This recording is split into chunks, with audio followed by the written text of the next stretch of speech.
To start off with the video, guys, we have a new update from Ars Kolczynski, which I personally believe he already did what he can with his arms. We can see that definitely they are improved, especially in this video. And I don't know if they are going to be enough, but they are definitely improved. Going next with Hassan Mustafa. Hassan Mustafa. Here with Hassan, he was built like his conditioning was really good. I personally believe that he could be a little bit fuller, but besides that, he was on point. And I see from this update that he's looking to maintain much more size with the crazy conditioning that he just bring in the two last shows with AJ Sims. Also, I personally believe that he could be a threat for the top 10 if someone else is off. Even with his genetic flaws and having a thicker mid section, he's still a very great contender for a top 10 spot. But imagine that a physique like him may not even place in the top 10. Then we have the Canadian man, the Canadian Santa Claus. Do you guys know who this guy is? Antoine Balland. We all love this guy, and I really hope he just got over his physical health issues that he had. And to be honest, I would love him to crack the top 10, but I see it very unlikely. Nonetheless, I really hope the best for Antoine, as he's one of the nicest guys in the sport right now, and also one of the most aesthetic physiques for open bodybuilding right now. Here we have our former two times classic physique champion Breon Ansley. I am going to be honest. I love Breon's physique, but I would love him to also leave the classic physique on top. I just really hope he places really well at this year's Olympia, and I wish the best for Breon. He's looking great. Then let's go with the sensation, the bald big man, Michel Krizo, the new sensation coming from the Elite Pro. I'm going to be real honest with you guys. I personally believe that he has one of the best physiques, structurally speaking, and like his genetics, his muscle bellies, the way that his physique flows, it's really good. The thing that I personally believe is that he is lacking that muscle maturity and also some thickness and oomph in certain muscles as his back. As you can see here, it's not that he's not in shape really, it's more that he does not have really enough muscle in those areas for them to pop out and burst through the skin. But he's really good. He's on track. As you can see in this update of his side tricep, he's just insane. His shape and in general, his look is just in another level. And then here we have another big Canadian man in Ian Valier. I think the little detail with Ian is not that he's not good enough, is that there are a lot of other guys that are really good.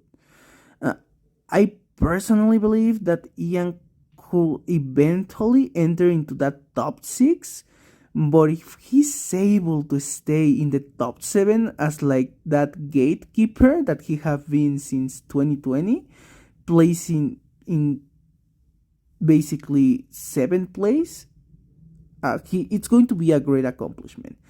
Probably that might be a loss for Ian, but nonetheless, it will be really a overall win, as everyone is improving and we have a lot of wild cards. We have just seen some guys that probably are not going to even place, but they have crazy physique. Now we have the prodigy, Keon Pearson. Uh, Keon is great. You know, guys, here there are some photos of him where he was built to the bone when he was in classic physique. And now, once he switched to 212, he have been making crazy improvements. And by the looks of it, in this year's Olympia, he's probably going to crack that top 5. To be honest with you guys, his shape and the flow that he has is just insane. So I personally really believe he's going to crack that top 10. And here we have our British man in James Hollingshead. All jokes about the accents aside, guys, James is a beast.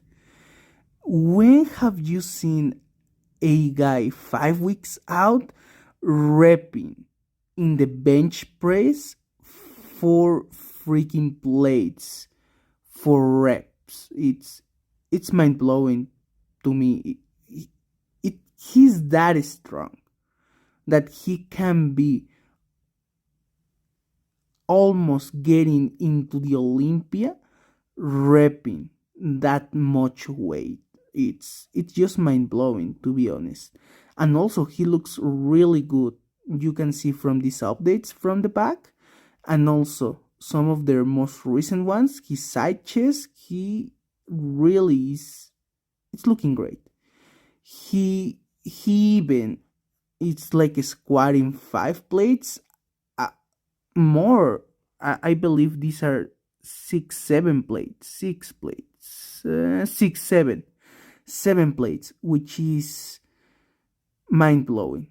It's something that we don't see. Probably the last guy doing things like this was Ronnie Coleman, but I believe currently James Hollingshead it's the strongest guy or one of the strongest in the IFBB.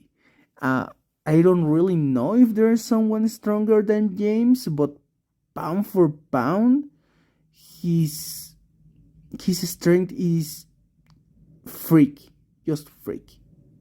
Then, by the last update, we have Justin Rodriguez, my Latino man.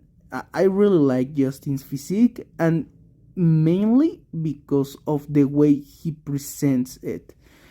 He's like a freaky, really freaky guy, but he knows how to hit his poses in a way he does not look bad, and he can compensate for his genetic flaws, which is like a wider waist and not the most beautiful structure, but you can see in these updates that he's looking really good, and also he has that trademark freakiness that Justin have always had. So I just hope Justin does not sleep that bad at this Olympia, but I don't know, guys.